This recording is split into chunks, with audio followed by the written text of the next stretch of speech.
सभी प्रारंभिक विद्यालयों के अध्ययनरत बच्चों को वैश्विक महामारी के दौरान मध्याह्न भोजन योजना के अंतर्गत सूखा राशन एवं नगद राशि विद्यार्थियों को शिक्षकों के माध्यम से घर घर उपलब्ध कराने का प्रयास किया गया। ये हम काम किए हैं तब बोल रहे हैं, काम बोलता है तो ये हम बोल रहे हैं, काम किए हैं तब बोल रहे हैं हम, ताकि आपदा की इस घड़ी में राज्य में 32 लाख विद्यार्थियों के पोषण स्तर पर कोई कमी नहीं आए।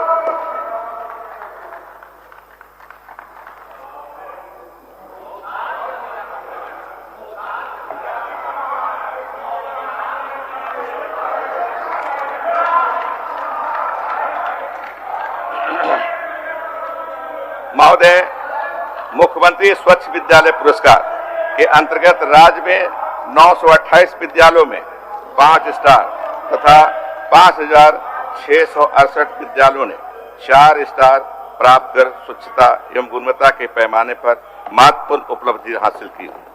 विद्यालय से बाहर रह गए बच्चों, ड्रॉप आउट जिसको बोलते हैं, को विद्यालय से जोड़ने हेतु राज्यव्यापी सर्वेक्षण का व्यापक अभियान चला कर बच्चों को चिन्हित किया जा रहा है तथा डहर ऐप्स के माध्यम से इन बच्चों को डेटाबेस तैयार करते हुए उनके शिक्षा में मुख्य धारा के विद्यालयों में ठहराव हेतु आवश्यक। ये ड्रॉप आउट की समस्या झारखंड में बहुत है, इसलिए अगर सुनेंगे, इस पर लागू कराएंगे अपने अपने क्षेत्र में, तो हमारे सभी बच्चे, सभी क्षेत्र के बच्चे शिक्षित होंगे और शिक्षित होंगे तो भविष्य में समर्थ भी होंगे। हमको सबको समर्थ बनाना है, सभी नागरिक को, इसलिए जरूर इसको कीजिए। गुणवत्ता शिक्षा को सुनिश्चित करने हेतु ज्ञान सेतु एवं ज्ञानोदय कार्यक्रम संचालित किए जा रहे हैं तथा आगे भी इसे जारी रखने की योजना है।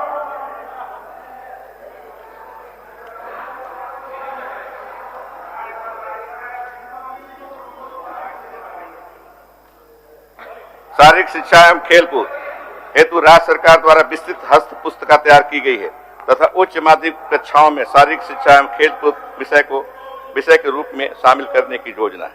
जनजातीय भाषा के माध्यम से शिक्षण अल्पसंख्यक के विद्यालयों एवं मदरसा में अध्ययनरत बच्चों के शैक्षणिक विकास एवं बालिका शिक्षा पर विशेष ध्यान वित्तीय वर्ष 21-22 में दिया जाएगा।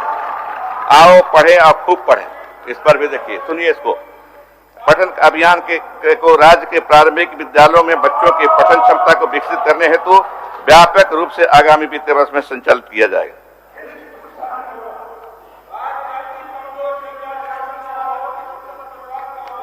महोदय, झारखंड असंगठित कर्मकार सामाजिक सुरक्षा योजना के तहत असंगठित कर्मकार सामाजिक सुरक्षा अधिनियम 2008 की धारा 3 की उपधारा में निहित प्रावधानों के अनुसार असंगठित क्षेत्र के मजदूरों के लिए 5 योजनाएं यथा असंगठित कर्मकार मृत्यु दुर्घटना सहायता योजना, अंत्येष्टि सहायता योजना, असंगठित कर्मकारों के बच्चों के लिए मुख्यमंत्री छात्रवृत्ति योजना, कौशल उन्नयन योजना एवं चिकित्सा सहायता की योजना संचालित है।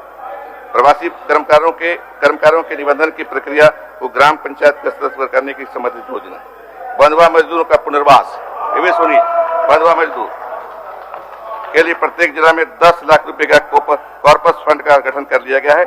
इस कोष से बीमित कराए गए बंधुआ श्रमिकों को अविलंब सहायता राशि उपलब्ध कराने की योजना है।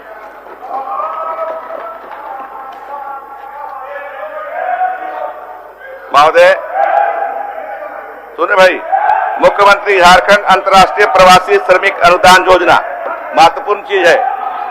आप कहते हैं कि बाहर चले गए, दूसरे देश में चले गए और फंस गए, उसके लिए सरकार क्या कर रही है? हेमंत जी की सरकार को सुनना चाहिए और इससे अपने क्षेत्र के श्रमिक भाइयों को फायदा उठाना चाहिए। इस योजना के अंतर्गत विदेश प्रवास पर गए श्रमिकों की असामयिक मृत्यु होने पर उनके आश्रितों को एक मुश्त 5 लाख रुपया, नहीं सुनिएगा तो कहां से बताइएगा। अब उधर छोटी तरफ से बहुत गए हैं बाहर, अरबियन कंट्री में गए, हम जानते हैं। अगर कुछ हो गया तो 5 लाख रुपए मिलेगा उनको, तो सुन लीजिए। अध्यक्ष महोदय, राज्य के विकास के लिए स्किल्ड वर्कफोर्स के साथ उद्योगों का विकास अति आवश्यक है। उद्योगों के स्थापना विकास से रोजगार के नए अवसर भी सृजित होंगे, इसलिए सरकार प्रयासरत है आगामी वित्तीय वर्ष 21-22 में 5000 युवक युवतियों को पीएम एम्प्लॉयमेंट जनरेशन प्रोग्राम योजना के तहत स्वरोजगार हेतु लाभान्वित किया जाएगा।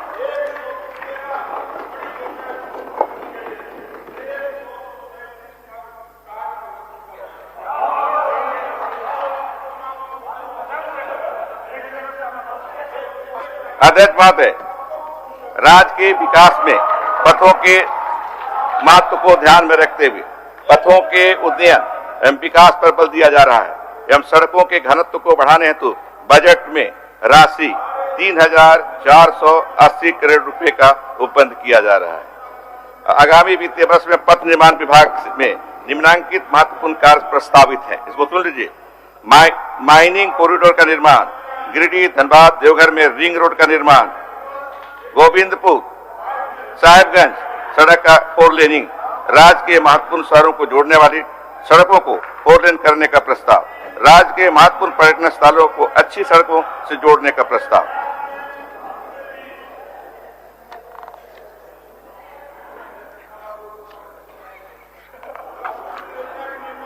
अध्यक्ष महोदय, राज्य के आर्थिक विकास में ऊर्जा की महती भूमिका है। राज्य में गुणवत्तापूर्ण निर्बाध विद्युत आपूर्ति करना वर्तमान सरकार का लक्ष्य है। सरकार द्वारा ऊर्जा क्षेत्र में कई महत्वपूर्ण निर्णय लेते हुए ऊर्जा उत्पादन, संचरण एवं वितरण हेतु अनेक योजनाएं राज्य में संचालित की गई हैं। राज्य में निर्बाध बिजली आपूर्ति बहाल करने के लिए बुनियादी ढांचों को मजबूत एवं विकसित किया जा रहा है। इसके अंतर्गत केंद्र संपोषित स्कीम, राज्य स्कीम एवं विश्व बैंक संपोषित स्कीम क्रियान्वित है।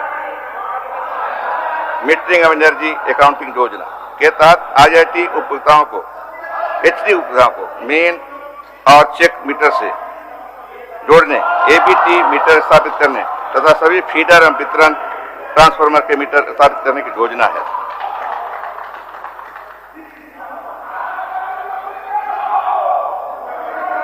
राज्य स्कीम के अंतर्गत वित्तीय वर्ष 21-22 में शुरू कराई जाने वाली नई संचरण ट्रांसफॉर्मेशन लाइन योजना, DVC कमांड एरिया में कुल 7 जिले यथा धनबाद, बोकारो, रामगढ़, चतरा, हजारीबाग, कोडरमा एवं गिरिडीह में DVC संचरण लाइन एवं ग्रिड सब स्टेशन से विद्युत आपूर्ति की जा रही है। बराबर धमकी DVC देता है कि हम लाइनें नहीं देंगे, बिजली नहीं देंगे, उसी का उपाय हो रहा है।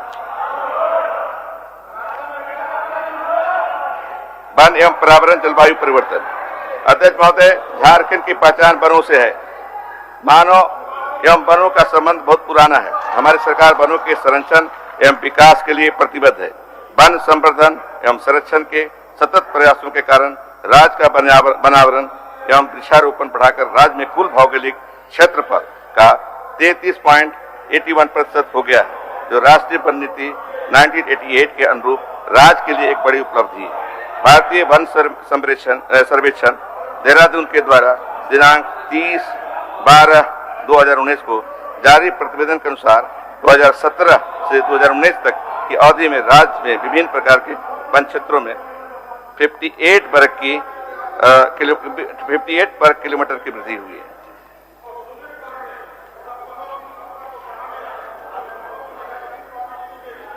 शहरी क्षेत्र को हरा भरा करने हेतु शहरी वानिकी योजना नामक हुई योजना की शुरुआत वित्तीय वर्ष 21-22 में प्रारंभ हो जाएगी। इस योजना के तहत महत्वपूर्ण राज्य के शहरी क्षेत्रों में उपलब्ध भूमि एवं सड़क किनारे वृक्षारोपण का कार्य किया जाएगा तथा शहरी क्षेत्र में निर्मित पार्कों के विकास एवं रख रखाव का कार्य भी किया जाएगा, ताकि आम जनों को प्राकृतिक वातावरण के साथ साथ मनोरंजन के साधन उपलब्ध हो सके।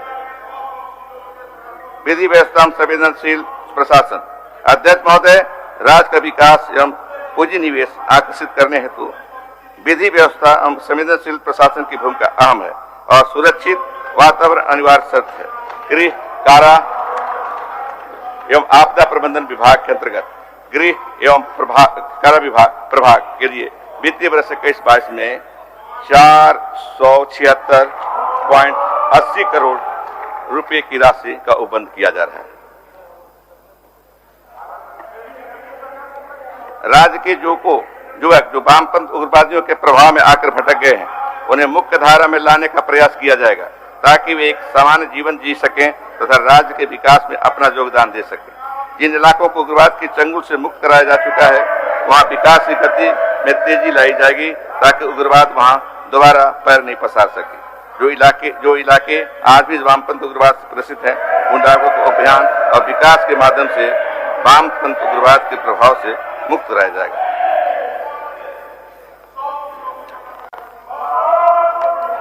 पर्यटन।